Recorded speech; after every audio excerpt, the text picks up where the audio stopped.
All right. The Sabbath. Good news of service. What an exciting and yet paradoxical age in which to live. We can tune our radio and TV receivers to sound and pictures coming from outer space or across the ocean, and yet we often neglect to turn our souls to God and fail to hear His voice. Scientists can explore the complexities of our solar system with sophisticated instruments mounted on rockets, and yet many are skeptical about the existence of the designer of such a complex and magnificent system. We live and move among large crowds, and yet many human beings are afflicted by a deep sense of loneliness and anonymity. Some fly to distant exotic lands to seek for excitement, for rest and tranquility, and yet boredom, restlessness, and anxiety remain in their inner souls. We can feed enormous quantities of information into computers and solve most complex problems, and yet most people seem unable to find answers to the fundamental questions concerning the meaning and destiny of their life. We can race the sun across the sky with supersonic jets, and yet we often fail to reach the needy who may live across the street. We can dial a few numbers and talk instantly with someone living in the farthest continent, and yet we often fail to communicate with our closest kin, our husband, wife, parents, and children. We have learned to harness many types of natural resources in order to ensure the comforts of modern living, and yet our very existence is being threatened by resource depletion and biosphere pollution.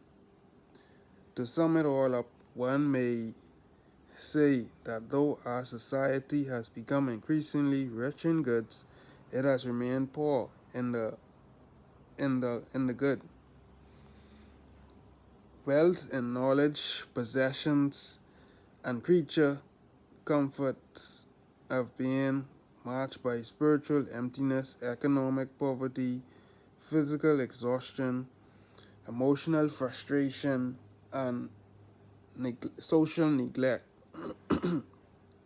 What contribution can a recovery of the biblical Sabbath values make toward a solution to these pressing human problems? Can the proper observance of the Sabbath help a person overcome the sense of God's absence and experience His presence instead?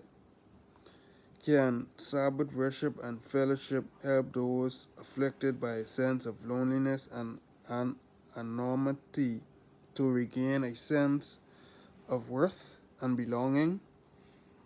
Does the celebration on the Sabbath of God's creative and redemptive act offer adequate motivation to be compassionate toward the needy? Can the admiration of nature and the limitation of its use contemplated by the fourth commandment contribute to solving the ecological crises? These are some of the basic questions dealt with. For the sake of clarity,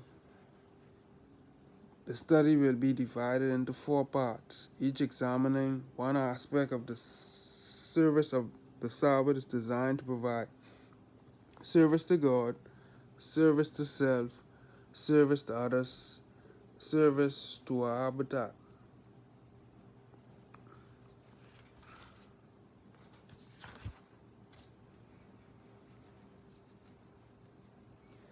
the Sabbath as a service to a habitat, the ecological crisis, compulsion or conviction,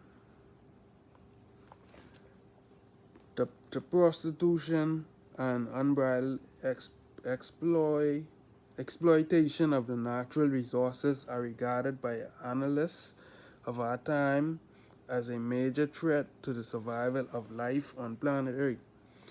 Ecological prophets are predicting that at the very time humanity is discovering the secrets of nature, it is also risking extinction as a result of an environmental disaster. Educational programs, policies, and legislations are presently being promoted by those who are concerned over the precarious ecological balance of our environment. The committed Christian shares this concern because he believes in the goodness of God's creation and cooperates with him to restore ecological harmony in the whole created order. Such a theological conviction is indispensable for a meaningful solution to the environmental crises. Secular ideologies can only motivate people to respect nature and its resources out of fear of punishment, of annihilation if environmental laws are disregarded, fear of consequences, however, can at best restrain some from exploiting, polluting, or destroying the environment, but it cannot induce a genuine love and respect for all forms of life. Fear can compel, but does not convince. The fear of lung cancer has led some to quit smoking cigarettes, but it has hardly shaken the determination of millions of smokers to continue smoking their health away. This illustration illustrates that the solution to environmental pollution is related to the solution of spiritual pollution. A person who does not respect his or her own life can hardly be expected to esteem that of subhuman species. Laws per se cannot solve this problem because they clash against selfish interests. Ultimately, the the solution to the ecological crisis is to be found in the recovery of those spiritual values that must guide every human act. Religious convictions and ultimate concerns provide strong motivation for human behavior. Henley H. Barnett rightly notes that what people do to, for, and with others and their environment depends largely upon what they think of God, nature, themselves, and their destiny. It is only when a person understands himself and the world as the object of God's creation and redemption that he will be both convinced and compelled to act as God's steward of his body as well as of the created order.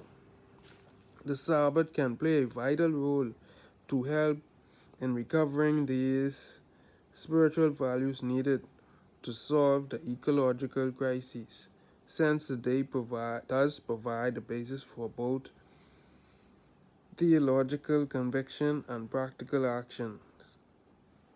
These we must now consider.